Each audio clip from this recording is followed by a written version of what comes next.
guys, my name is Stephanie Menendez. Today I'm going to be talking about the mistakes I made my first semester of teaching and what I've kind of implemented this semester, my second semester of teaching, and how that's kind of working for me so far. Thanks for being here. Let's get into it. The first thing on my list is I started about a month after the school year began, so it was already kind of pushed for timing. I teach Spanish, so my students were doing an online Spanish course until I started, and from what I gathered from the students that I had spoken to and from the principal, the online course wasn't going so well and they hadn't learned too much, so I could basically just start from scratch. And as your first semester of teaching and you're thinking, oh gosh, I'm stepping in the door and we're already a month behind. We have 4 units to get through. They've got a district test. I was just immediately stressed and kind of overwhelmed.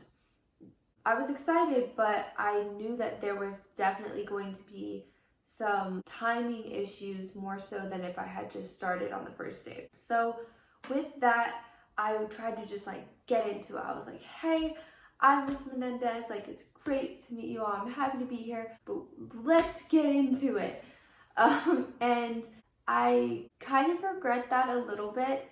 I think especially with the students at my school, it would have helped to just take a minute, breathe, and really try to get to know the students first, maybe do some relational activities. And I mean, this can be content specific, no matter which content area you're in.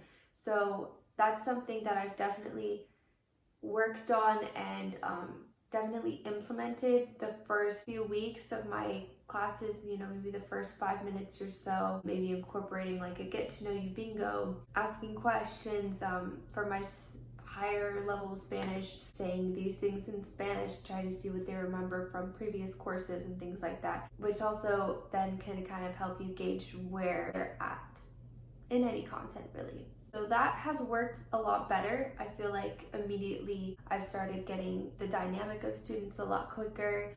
Class has kind of run a bit smoother and we just automatically felt more comfortable.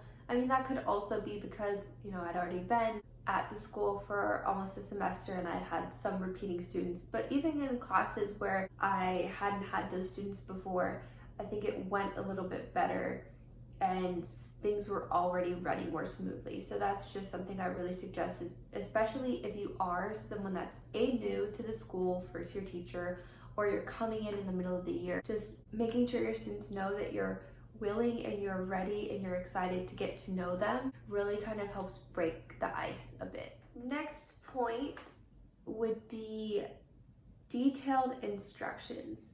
I did not have very detailed instructions when I first started, and it'd been a while since I'd been in high school, and in college I feel like at that point in time you're old enough, you kind of understand the flow of how school works, and especially coming in your first year after the kids have been online in the pandemic, things are different and expectations are different.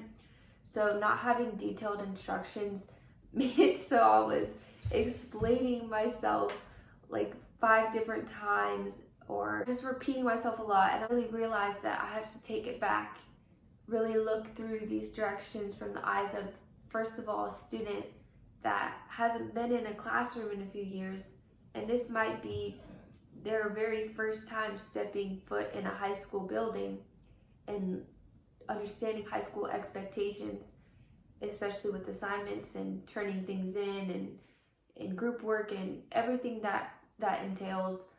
And then second of all, just using language that might be more understanding, maybe having steps I've learned are so helpful. I would be okay, we're gonna do this worksheet and the directions are on there and this is kind of the gist of it. But now I'm let's go through the instructions together, let's do an example together.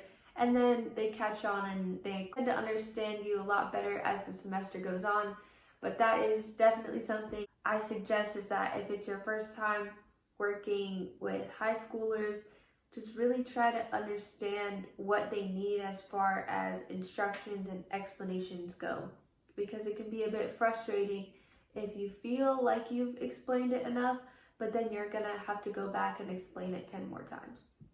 And there's definitely gonna be some sort of explaining that you're just always gonna have to do. Maybe someone missed something, or they're just a little bit confused, which is fine. It really just helps to have steps and really explain things, maybe do an example, and usually students are good to go after that.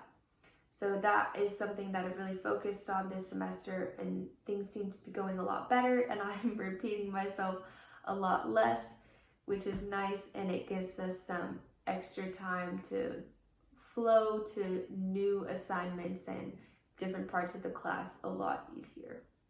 Right. Third mistake from my first semester teaching would be not using timers that are visible to the students while they're doing their work. So whether that be a warm-up, a worksheet, a group assignment, anything like that.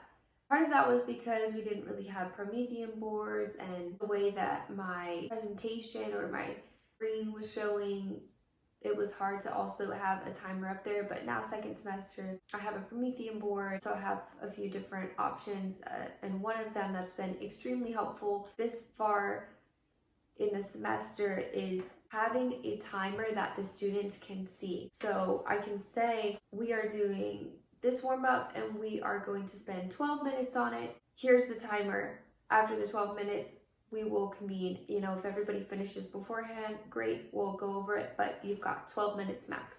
And that really gives them a visual reminder that, oh goodness, I need to get started. We're moving on in 12 minutes. And it's just really helped the class that I have that likes to take their time getting their stuff out, and they like to lollygag a little bit. It's really helped them sit and get started. And so that is probably one of my most helpful tips, or one of the things that I've worked on quite a bit, is timing. And that timer just gives them a really nice visual reminder that they've got to get started, and that class is beginning, and it is moving, and we've got to keep working. All right, so my fourth mistake would be not having flexible seating throughout the semester. So this really takes on two different forms.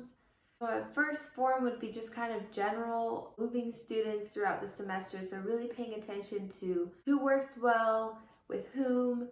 And this is still something that I'm kind of struggling with, especially like one class that I have where I feel like all the students really get along and they're pretty lively around everyone in the class. It's figuring out who works best sitting next to who. So that is a challenge for me in one of my classes, but has worked a bit better semester than last semester. Would also be understanding that seating can be flexible on the daily in the middle of a class. So I might have some students that do really well, maybe working with group work, or they enjoy that. And so I allow them to sit next to somebody for that piece of work, or, collaborative work, speaking discussions that we need to do, pair and share maybe. But they really struggle having to sit next to somebody and then do independent work, whether it be they zone off, or they talk to their partner, or they kind of let their partner do the work for the both of them, even when it's single person work.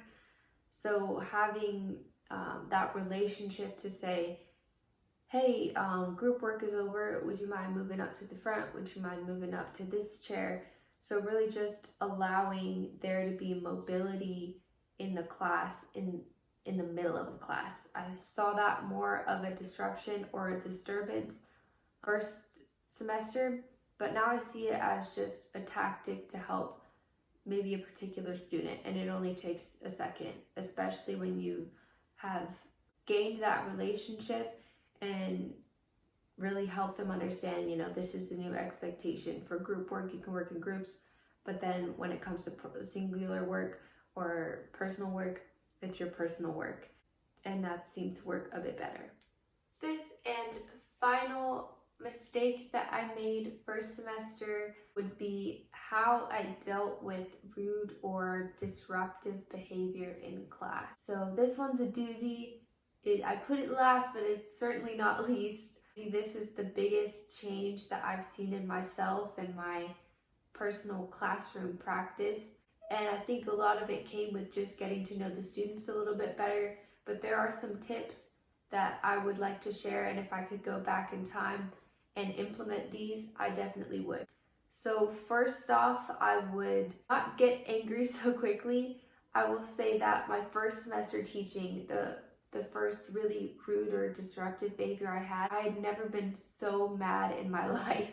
And it's not like yelling, screaming mad, but it's like my heart was beating and I was like, oh, I gotta get it in control because I've got an entire rest of the class to get through. It's that, sometimes these students are looking to get a rise out of you and they don't know you enough yet to know that you care. So that's kind of how they're figuring that you care. But what I'm also realizing is, especially more so with, my older high school kids, is that if you act calmly and realize that you're just not going to tolerate the rude behavior, that's not a way that you speak in your class, and that's not a behavior that you reciprocate. Times I've gotten students to come back and apologize to me later.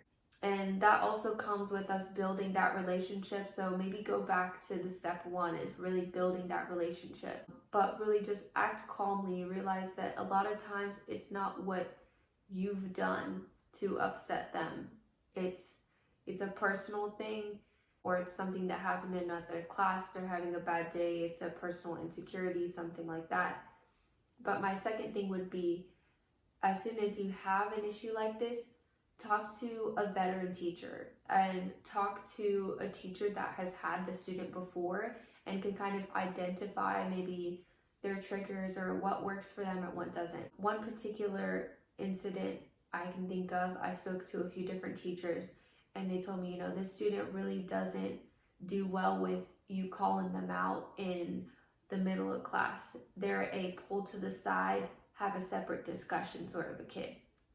Another student is one that maybe you call them out in the middle of class and they're like, ooh, I pushed a button, and they'll shape up from there. So it's also really figuring out what works for the individual, which is something that it took me a little while to realize. I was so focused on what the actual behavior was that I didn't quite think about how to solve that issue as soon as I really wish I did.